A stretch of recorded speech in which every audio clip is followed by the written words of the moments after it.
se dividen en equipos y... Los dos de abajo son los... Por último, en todas las ramas está el clan, el cual es la etapa final de la formación de todos los scouts como ciudadanos de bien.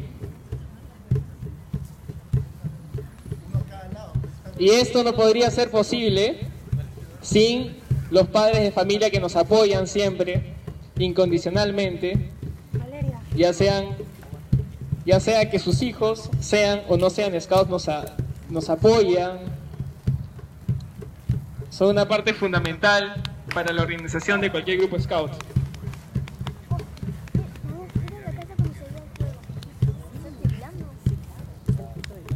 Estefan.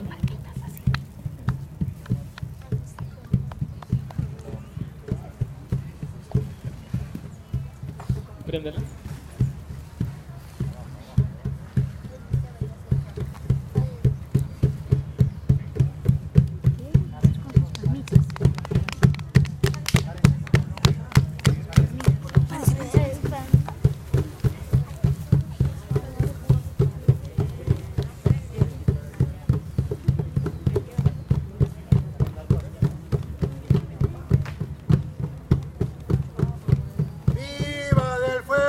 Luz. ¡Viva del fulgor! Luz, luz,